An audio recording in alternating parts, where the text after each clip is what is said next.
10 కార్మిక సంఘాల ఆధ్వర్యంలో సమ్మె జరుగుతా ఉంది. ఈ సమ్మెలో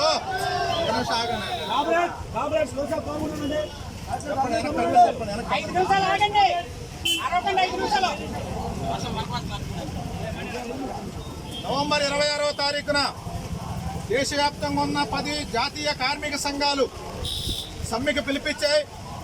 ఈ నవంబర్ 26వ తేదీకి సమ్మె దేశవ్యాప్తంగా కేంద్రంలో ఉన్నటువంటి బీజేపీ ప్రభుత్వ విధానాలకు నిరసనగా దేశంలో ఉండే సంపదనంతా కొంతమంది ప్రైవేటు పెత్తందారులకి, ప్రైవేటు కార్పొరేట్లకి అప్పజెప్పేదానికి నిరసనగా నరేంద్ర మోడీ ఇటీవల కాలంలో రైల్వేల్ని ప్రైవేటీకరణ చేశాడు, విమానాశ్రయాలను ప్రైవేటీకరణ చేశాడు, పోర్టులను ప్రైవేటీకరణ చేస్తా ఉన్నాడు, బ్యాంకులను ప్రైవేటీకరణ చేస్తా ఉన్నారు. అంతిమంగా ఈ దేశానికి అనేక రూపాలుగా ఆదుకుంటున్నటువంటి ఎల్ఐసిని, అత్యధిక లాభాల్లో ప్రపంచంలో నంబర్ 1 సంస్థగా ఉన్నటువంటి ఎల్ఐసిని సైతం నరేంద్ర మోడీ గారు ఈరోజు ప్రైవేట్ పరం చేసేదానికి సిద్ధమవుతా ఉన్నారు. ఈ విధానాలను నిరసిస్తూ ఇక్కడ ఈ ప్రాంతంలో కృష్ణపట్నం పోర్టు యాజమాన్యం కార్మిక చట్టాలు ఏవైతే ఉన్నాయో ఆ కార్మిక చట్టాల సవరణ మోడీ గారు చేస్తూ ఉంటే అసలు ఆ ఉన్నటువంటి కార్మిక చట్టాలని అమలు పరిచే దాంట్లో కృష్ణపట్నం పోర్టు యాజమాన్యం గత 13 సంవత్సరాలుగా పూర్తిగా నిర్వీర్యం చేస్తా ఉంది, అమలు చేయడం లేదు. కాబట్టి వెంటనే కార్మిక చట్టాలను అమలు చేయాలని చెప్పేసి మేము ఈ సందర్భంగా డిమాండ్ చేస్తూ ఈ సమ్మె నిర్వహిస్తా ఉన్నాం. కృష్ణపట్నం పోర్టులో గత 13 ఏళ్లుగా పనిచేస్తున్నటువంటి కార్మిక వర్గానికి అనేక రూపాల్లో బకాయిలు ఉన్నాయి. ఆ బకాయిలన్నిటి ఇవ్వాలని గత 6 నెలలుగా కార్మిక వర్గం అంతా ఈదుల్లోకి వచ్చి ఆందోళన చేస్తూ ఉంటే కనీసం చేమ పుట్టినట్టుగా లేదు ఈ మేనేజ్మెంట్. ఇటీవల జిల్లా కలెక్టరు, జిల్లా మేజిస్ట్రేట్ గారు ఒక కమిటీ వేసి ఆ కమిటీలో డివిజనల్ అధికారి ఆర్డీఓ గారు రెవెన్యూ తరఫున, కార్మిక శాఖ తరఫున deputy commissioner of labour Venkatanarayana గారు, మా యూనియన్ తరఫున యూనియన్ ప్రతినిధులు, కార్మిక వర్గం, మేనేజ్మెంట్ తరఫున వేణుగోపాలరావు గారు, అనురాగ్ మిశ్రా గారు హాజరయ్యారు. 20వ తారీఖు లోపల కార్మికులు చేర్చుకుంటాం, 30వ తేదీ లోపల లిఖితపూర్వకంగా మీకు అన్ని తీసుకొచ్చి వాళ్ళకి ఎంతెంత రావాలనో, వాళ్ళ ఉద్యోగాలకు భద్రత లేకుండా భద్రత ఉండేటట్టుగా మేము ఏర్పాటు చేస్తామని చెప్పొచ్చారు. అదే రోజు రాత్రి ఇక్కడ స్టార్ట్ చేశారు. మళ్ళీ అందరి చేత బలవంతంగా రాజీనామా లెటర్ల మీద సంతకాలు పెట్టించుకోవడం.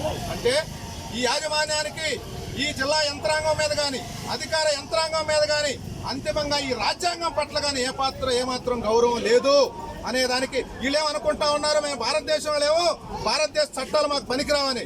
వీళ్ళు భారతదేశంలో ఉన్నారు. ఈ రోజు వాళ్ళకి భారతదేశంలో ఉండే వాళ్ళకందరికీ ఈ రోజు అన్ని ఏ రకాల రాయితీలు ఇచ్చినా భారతదేశం యొక్క అధికారులే వీళ్ళకందరికి రాయితీలు ఇస్తా ఉన్నారు. ఆంధ్రప్రదేశ్ రాష్ట్ర ప్రభుత్వాలకు అధికారులు రాయితీలు ఇస్తా ఉంది.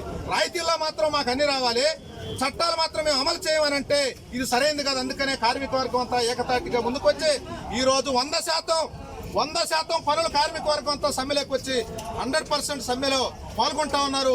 ఎవరు లోపలికి విధులు హాజరు కాలేదు. ఒక చిన్న ట్రక్కును కూడా ఈ రోజు కదిలీలేకపోతా ఉన్నారు. కార్మిక వర్గం అంతా సమ్మెలోకి వచ్చి పాల్గొన్నది.